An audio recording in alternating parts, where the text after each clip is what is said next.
Here we are once again, and my name is Frank. I'm just going to leave just my first name this time. I'm not going to give the whole name. You're with Bottom Line Ministries, debt free.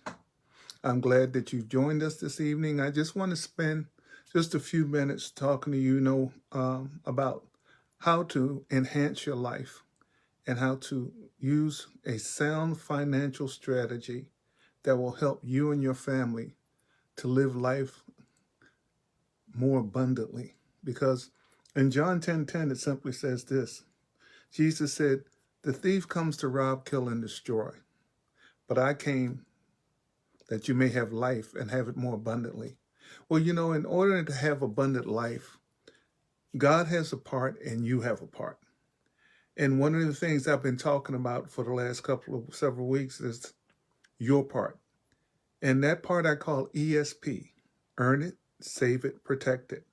And I've gone over the earning part. And right now, I'm going into last week, the week before, we've been talking about the protecting part. And one of the things that I wanted to talk to you about tonight is last week we talked about life insurance. Today, I want to talk to you about the other insurances that you need and that you should have. And one of the things that I've learned, never take anything for granted. I'll tell you a little story really quickly.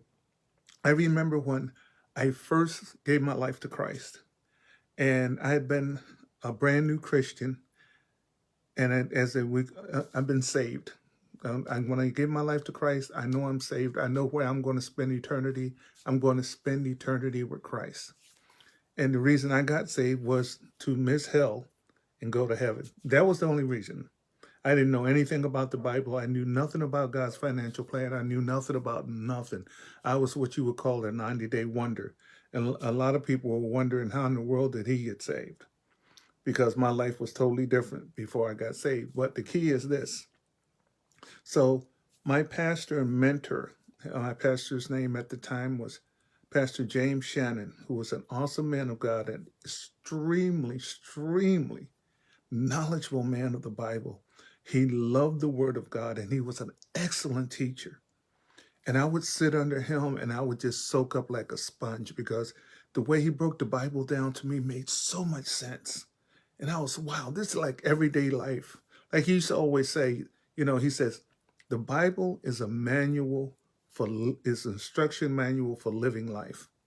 And so anyway, about maybe 6 months after I was saved, my pastor came to me and said, "Frank, want you to teach Sunday school. I want you to teach the children." And most of the children at that time, their ages were like from 7 to 12. And I thought, me teach the children? I'm still learning. I have so much to learn. But I said, you know what? If you have faith in me that I can teach them, I'll do it. Because I've learned a long time ago, it says, whenever opportunity presents itself, never turn it down. Whether you're ready or not, if the door opens, walk through it and figure it out later. Okay, so I did that. And so my very first class, well, the pastor had a son.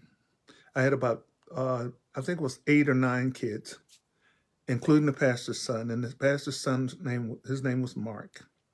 And he had these thick wire glasses. He almost looked like Clark Kent. Very studious. I mean, very smart young man, loved to read. And here I was. And so I'm sitting down with him. And I asked a question. And when I asked the question of my students, Mark just pulled his glasses down like this. He just slipped them down like that and went. I was so intimidated. I was so intimidated. If that was a Snickers commercial, this was long before the Snickers commercial. I wanted to get away. If that floor could open up and it just let me go through it, I would have been so happy. So being intimidated, the next thing I did, I asked a question because most of the kids had been in church most of their lives because their family, their mom and dads who were at the church had been, most of them, lifetime Christians. And so I asked a very simple and basic question, and I knew everybody knew it. So I asked this question, and nobody could answer it. No one could answer the question. And I learned something that day.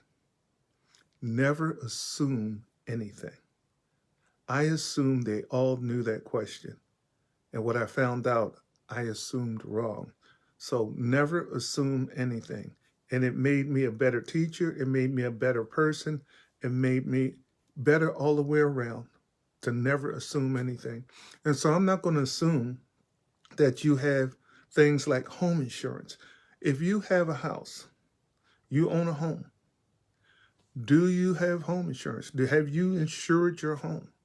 If something were to happen to your home, do you have insurance on it? You remember back in Katrina, a lot of those homes that got destroyed, one of the major things they said was a lot of those people did not have flood insurance. They just didn't have it. So their homes, they were dependent on FEMA, whoever, to come in and help them.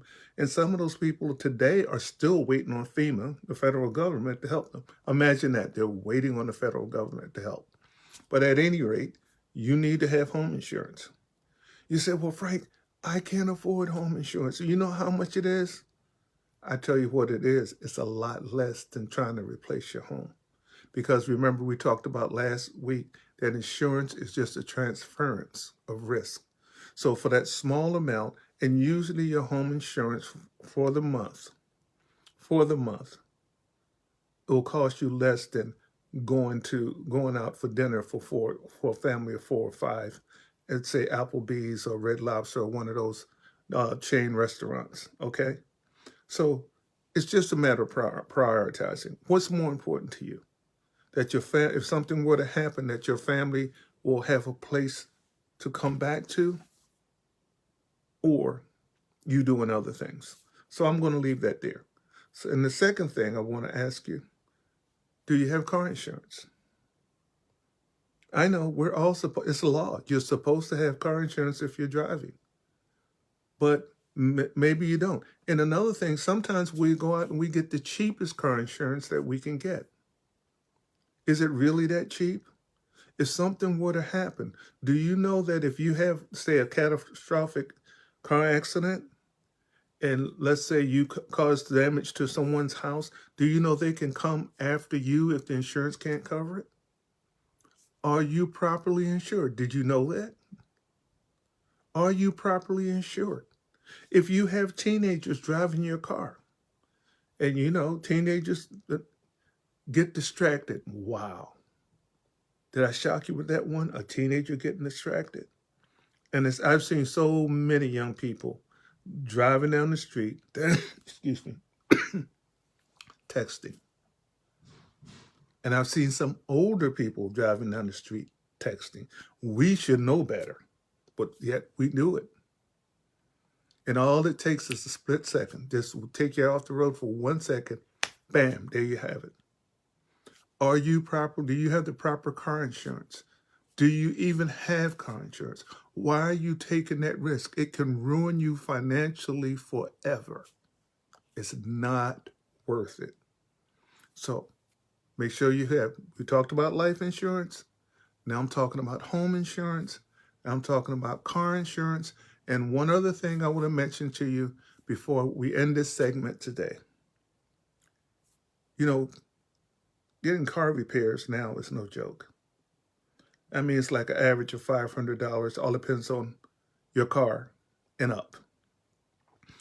And if you need your car to get back and forth to your job, your livelihood, and most of us do you have a supplemental insurance like for instance, I'm going to use one, Car Shield. Car Shield. You pay them a minimum amount every month, and then what happens? If something happens to your car, then they will cover the bill or most of the bill. There are various ones out there. Check them out. Car Shield is very popular. That's why I use that. But you need to have these things in place.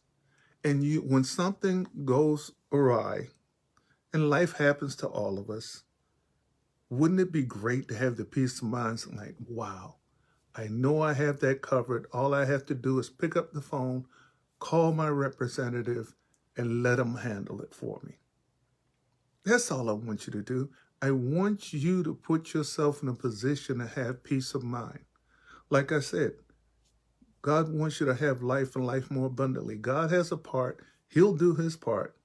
That's the good news. The bad news is he won't do yours. So if you'll just look into these things and not just look into them, apply them, I guarantee you'll be so happy that you did.